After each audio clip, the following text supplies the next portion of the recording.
Fancy seeing you guys here. Welcome in to another episode of Trust the Tape. It's nice to see you guys. Good morning. My name is Jeff. My name is Jeff. Cavanaugh!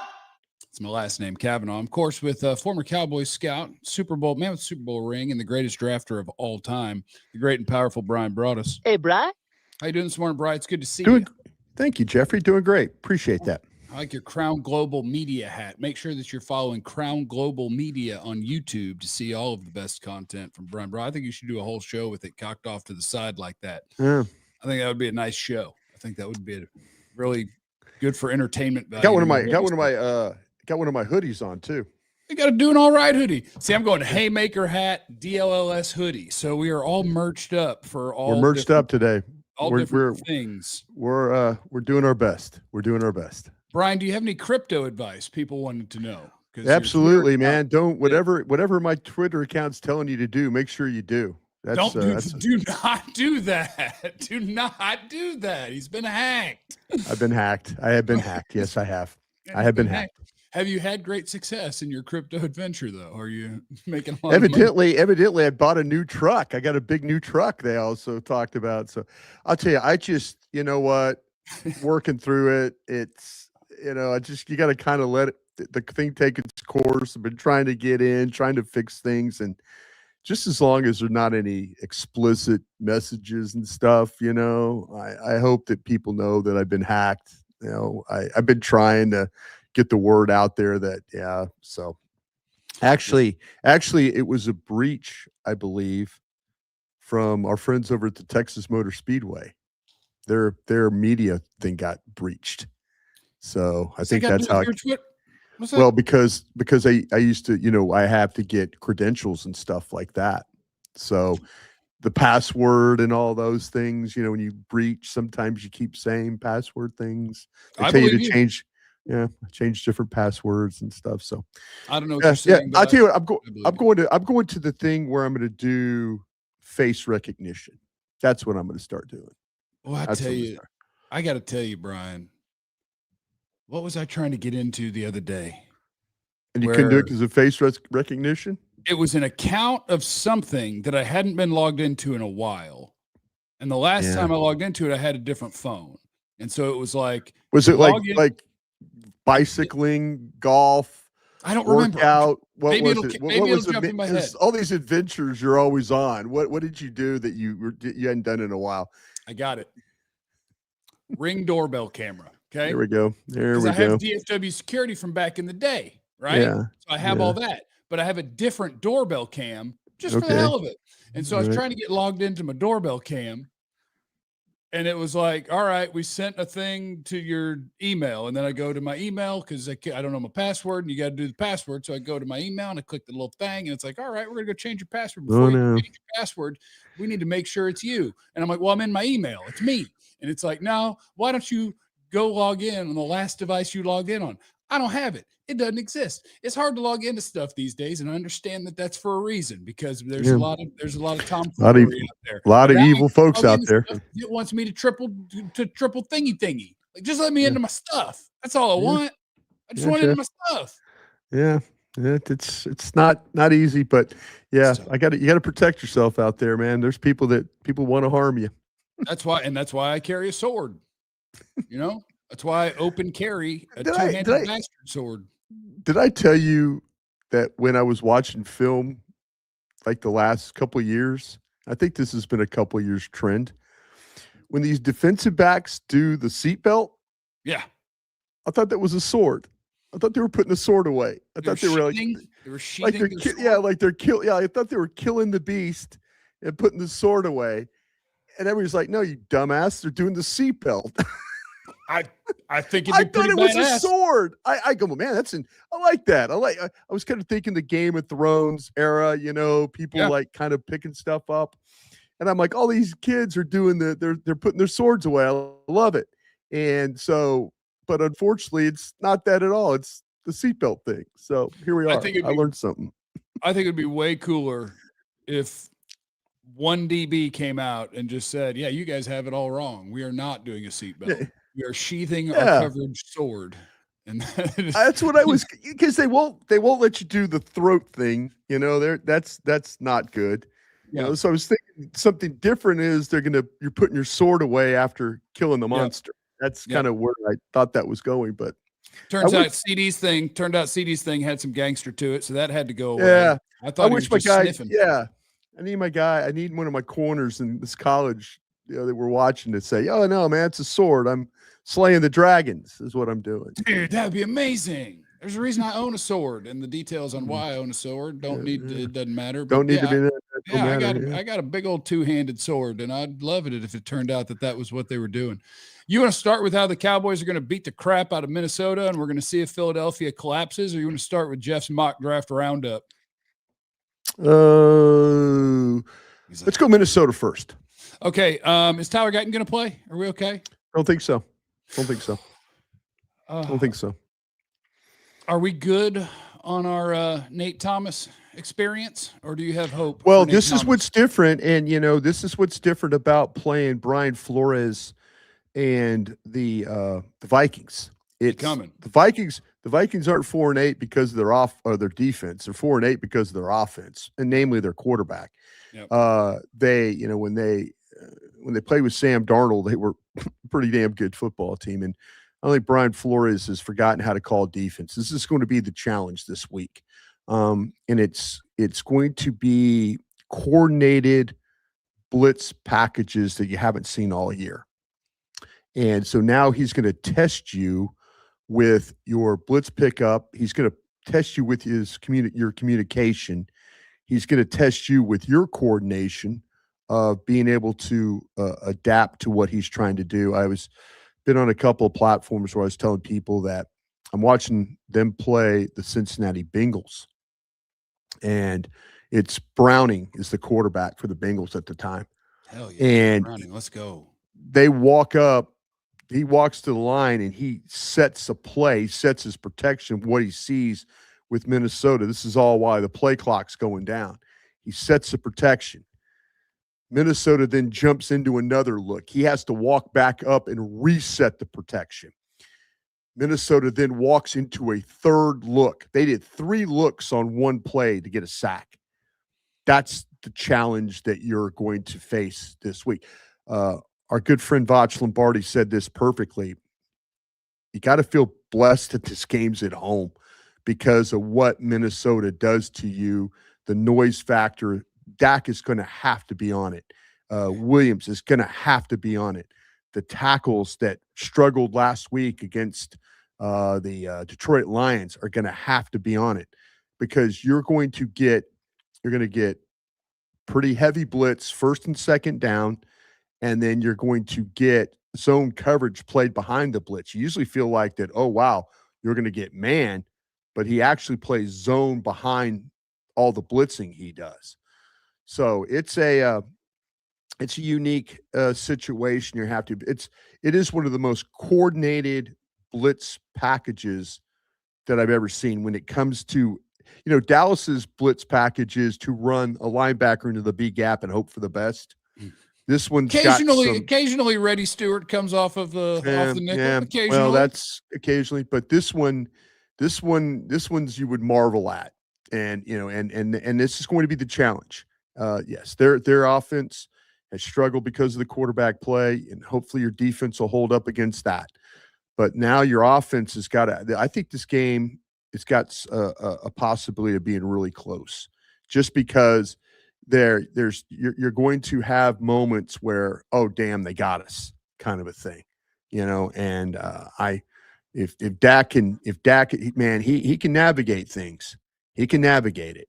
And he's got a good back to pick stuff up, and but he's got some young offensive linemen too that their heads might be spinning a little bit. So keep an eye on Minnesota's blitz package in this game for sure. When it comes to those offensive linemen,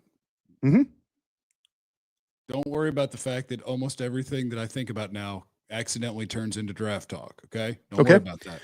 So you're thinking about these offensive tackles, then, aren't you? Is that what you're saying for the draft? Haven't watched him yet. What I'm wondering about. I knew that all the time, Jeff. Anytime we talked about watching offensive tackles or linemen, you were just kind of like, I don't know if I want to do that today. What day is it today? What day of the week is it? Today would be a Friday, Jeff. All right, next Tuesday or this Tuesday, whatever Okay. the proper phrasing is. I dare you got to you. ask me about one of the top 6 tackles. I dare you I on got you. Tuesday. I got you.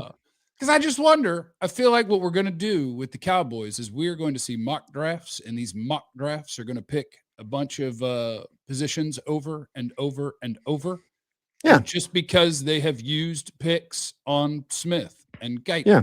and BB and Booker, do you think that affects a strategy at all to where the Cowboys feel like they need to figure out?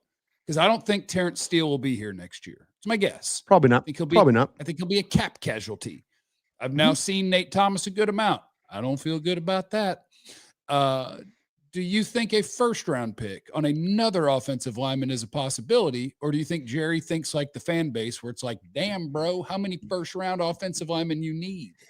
Yeah, I think the fact that you have a better scheme, you're better coached, the development of younger offensive linemen could be in the pipeline. Maybe you don't have to have a first-round one. I think it all really predicated on how your free agency goes. I want to believe that at Jerry Jones' age, that he is not interested in bottom fishing this free agency period. I want to believe that Jerry Jones is going to go out there and look at a linebacker, potential corner, maybe a safety, maybe an edge. I want to believe all those things because I for his willingness to make the Micah trade, which was a personal thing, but for him to go out, trade for a George Pickens, that worked out really, really well for him. The fact that he went out and gave substantial capital to go get Quinnen Williams, I want to believe that he's going to be aggressive in free agency. That's my belief as we sit here on December 12th. And so to me, if he goes out and shows aggressiveness that way, then I think it opens up his board for him. I think it opens up to where they don't have to sit there and take an edge, or they don't have to take a cornerback, or they don't have to take, it gives them flexibility to where you'd be saying like, well, they look like they're pretty good over here, at those spots it just named.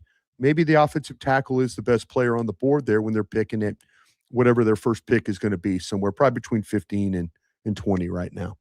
See if we can't get a little higher. You know what I'm saying? I'd like to beat Minnesota, like to make the playoffs, but if it's not going to happen, go ahead and stack up these L's. You're in a bad spot if you want to do that because they're going to play hard now. If you lose to Minnesota, then the ice tanks show up. We're going through the Ardennes forests and trying to battle. Yeah. I try to tell people there is no way to lose this weekend. Either you win and you keep it interesting for another week, or you lose and we strap on our helmets. Oh, we're already talking about the draft. We're already talking about just a skosh. No. We're just talking a skosh. No. Everybody's starting to lock in. You get guys like yourself that says, "Oh, give me till Tuesday, and I'll have 6 offensive tackles watched." 6 of them, bruh. 6 of them. 40 already guys done. After I watch this Missouri edge tonight, I'll watch him. Interesting thought about him. Be interesting to think which Have you seen him? Have you seen him, Brian? There's 2 Missouri edges. Which one are you talking about? I'm obviously talking about Damon Wilson II.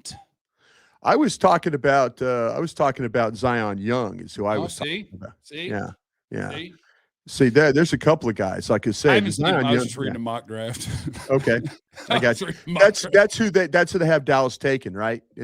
Field Yates. Field Yates had Damon Wilson II out of Missouri as the second pick, and the first pick was, and this is the one that's I'm gonna sky more this thing. The first pick for him was Sonny Styles, the Ohio State linebacker, and all I'm telling you right now is sign me the F up. Bad positional value. Give it to me. Give me the linebacker who's a freak show athlete and has good tape. Oh, give me the Sonny Styles. Let's go. Oh, the Indiana tape from the Big Ten championship game gives you. You watch the Texas game, you're going to see a guy that kind of got stuck on blocks a little bit in that first week. By the time you get to Indiana at the end of the season, you see a guy that's doing a much better job of playing with his hands. But what's interesting about this cat was he was a converted safety. Yeah. So you got a guy that's got this kind of this knack for some of the coverage stuff he does, some of the awareness, the vision he plays for. Yeah, absolutely. This guy is a really good open field player. When you're 6'4", 243. Sonny Warner. Yeah. Sonny Warner. Love Fred Styles. You know what I'm saying? Yeah. Carrie's in the super chat. He said Jeff and or BB. I love Carrie's questions. Have we seen any Randy White or Danny White equivalent players coming up in the draft? Yeah. Who's your Danny White of this draft, Brian? Well, Danny White was a really, really good athlete. If you know about the history of Danny White. All right. Danny Lenore White, Sellers, that's your Danny White. Arizona State quarterback, longtime backup, but then got the opportunity when Staubach retired, took the Cowboys to some NFC championship games, was actually your punter for a number of years. That's what I'm talking so about. Here's a guy that was a really, really good athlete that was I'll tell you, the best Arizona State athlete I've seen so far is Tyson, the wide receiver. So if you're talking about Arizona State players, I would check on Tyson, our wide receiver from there he goes. He's always talking wide receivers. Brian, all he wants to talk about is wide receivers. Oh, he's one of the best ones in the draft. He really is. So the Cowboys are playing pretty good defense this weekend, and the Minnesota Vikings. Are you a firm believer? Because I look at it and I say, all right, yeah, I think their defensive front, I think it's a nice front. I think they're a well-coached team. I think all of those things. Minnesota? Yeah. Oh, Minnesota no, Vikings. yeah. I think they have a nice front. I think they're well-coached. I also think that they are just going to be overwhelmed by the existence of George Pickens and CeeDee Lamb. Do you think it's more likely George Pickens has another 100-yard game, or do you think it's more likely at the end of the game people are mad at George Pickens again? I hope they're not mad at George. I hope they're not mad. Again, here we are, another national game. Guess where camera 16 is going to be the whole day? It's going to be watching George Pickens run routes, and then we're going to get some kind of comment that, that it was, well, he's just really not trying very hard, and it's like, oh, okay, well, here we are. Look, the Cowboys' second best receiver is a really good player. It's going to be okay, guys. He's outstanding. Just enjoy it. Yeah. But no, this is you could throw on these guys. You just got to protect. I mean, the where they struggle is in the middle of the field, and so that's kind of with the blitzing that they do. The safety play and all that.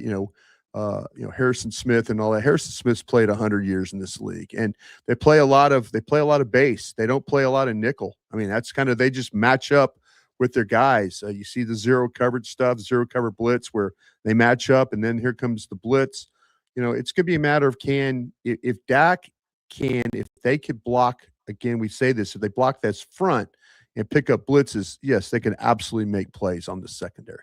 Somebody wanted to know what program you use to watch tape, and unfortunately, the answer to that is know a guy who has access to college tape and then watch the college tape. That's can't share it. There's nothing I can do to get it to the people, and I apologize, but you can always just go to YouTube and see what you can find on each player and do your best. Do that. I'll tell you what. Listen, I'm. This is all seriousness. They have done some really, really, really good work with YouTube, and there's people out there.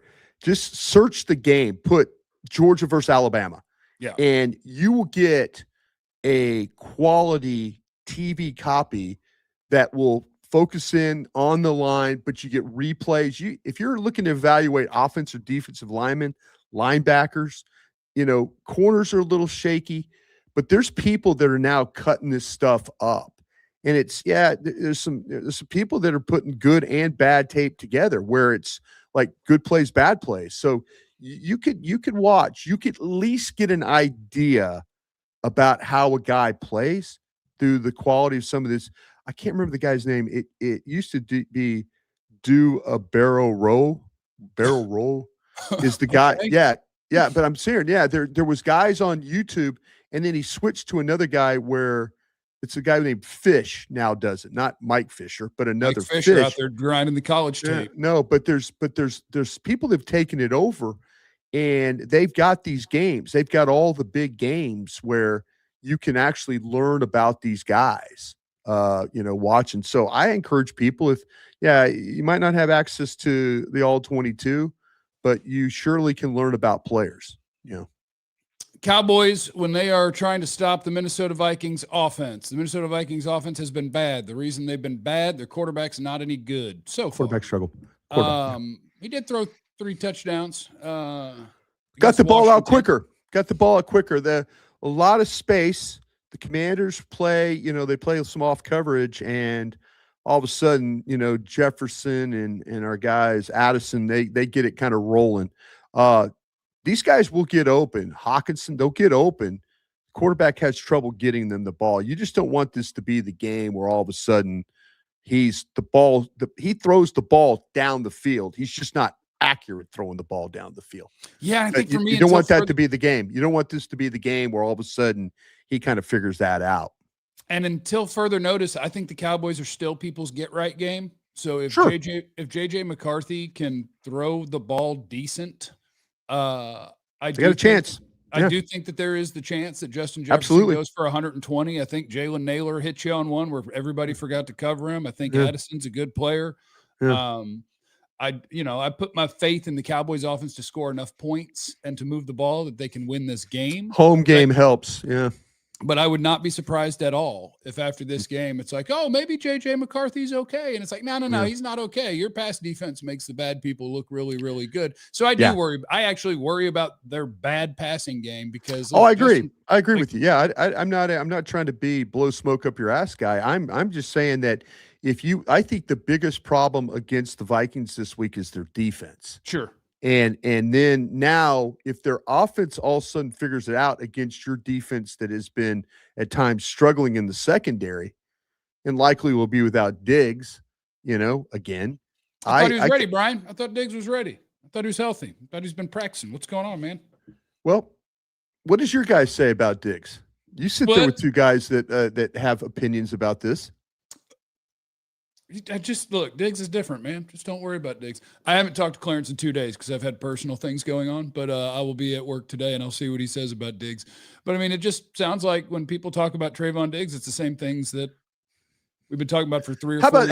How about they say it is what it is. When you ask guys, and I'm a guy that really believed that Diggs needed to play. Yeah. I really did believe that. I really did believe that Diggs needed to play, not only for the Cowboys, but he needed to play for himself, and maybe he's starting to hear all the whispers that he's done. He's no longer here. Maybe the whole thing with Jerry and Steven to start the year, the whole thing of having to give up $500,000, maybe that's completely soured him. Maybe he's like, you know what?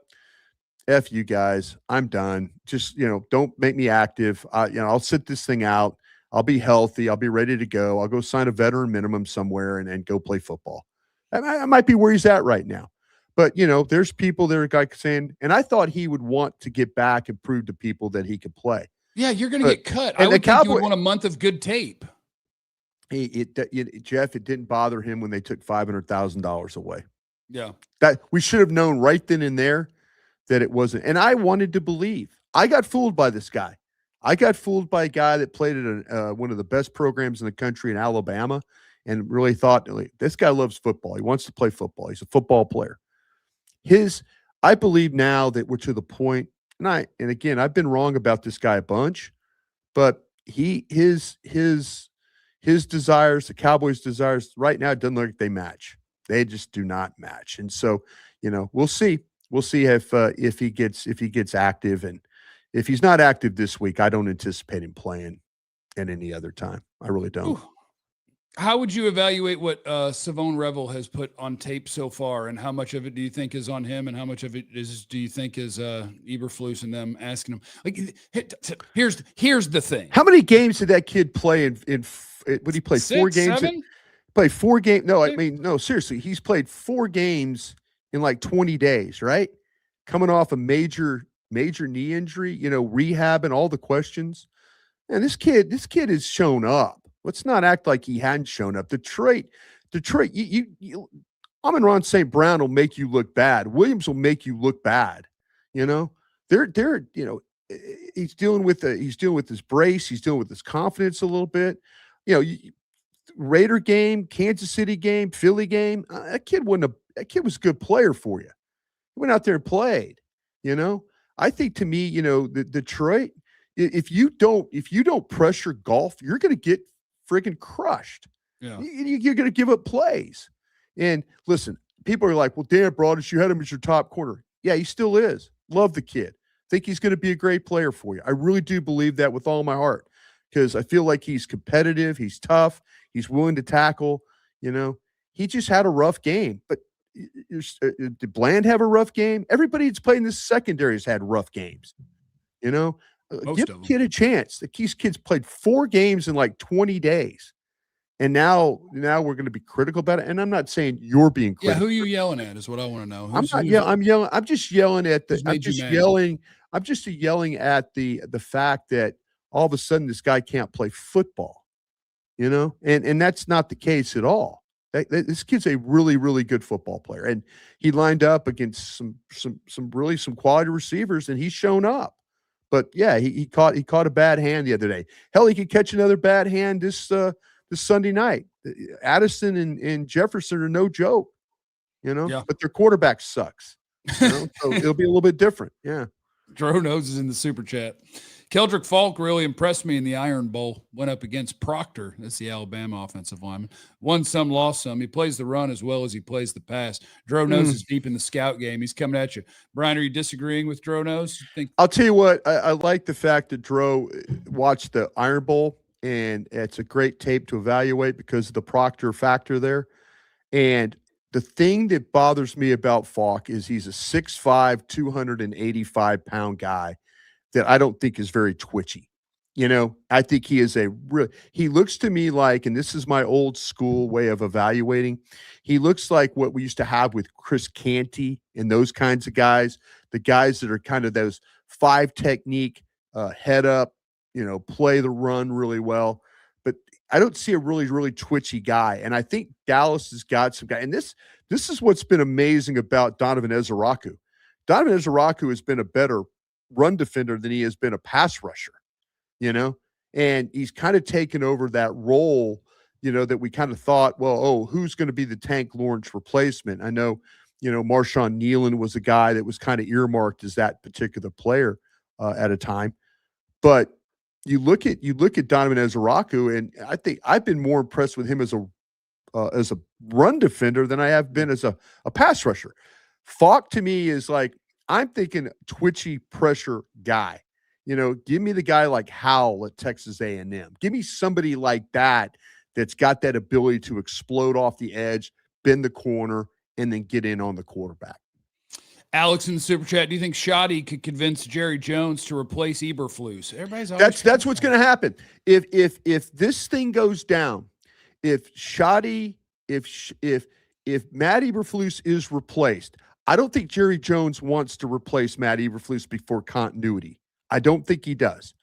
But if at the end of the season, if this team is 10-6-1, 9-7-1, you know, didn't make the playoffs, I think it's, you know, for a first-year head coach building a program, I think it's a good start. If Brian Schottenheimer walks into Jerry Jones and says, I think I could do better at defensive coordinator, I think you'll see a switch. I don't think that Jerry Jones wants to make the switch unless Brian Schottenheimer says to make the switch.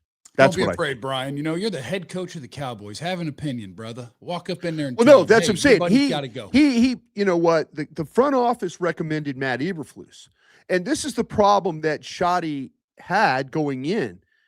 Shoddy was fighting for his OC job. He wasn't fighting to be the head coach. Yeah. You know, most coaches that are interviewing for jobs, the first thing I would ask a coach if he was interviewing with me is, tell me who your staff's going to be. And then they usually have, you know, they have everything lined out, usually all the names. And you could say, okay, let me vet some of these names and see where we're at. Yeah. Or like, oh, I like what you're doing here. I don't think Shoddy had that opportunity. I think a first-year head coach, a suggestion was made from the front office about Matt Eberflus and Shoddy just being the first-year head coach. Now Shoddy's got some skin on the wall. Now he's got some skins on the wall. He could walk in there and say, listen, I need to go a different direction here. Let's knock out these super chats. Jerome's in here. He said, hey, guys, sorry, just hopping on, hopefully. Haven't talked about it already. Thoughts on which game might be a sleeper loss on our schedule still? Why are you doing so much hating, Jerome? What about just winning all the games? I would say the one this Sunday night. Well, this one could be bad. The Chargers in the sleeper one. They're 8-5 or whatever. Chargers, though, Chargers one of those teams where if you bring them across the country and you play them early, they tend to kind of not wake up. You know, they're one of those teams. Yeah. Me personally, I do worry about going to the Commanders on Christmas Day on a short week. I do. I do worry about the Commanders have probably quit, but I worry about your team going, their team, and are they, playing hard one last time? Try and ruin somebody's season one last time. That's the games I worry about.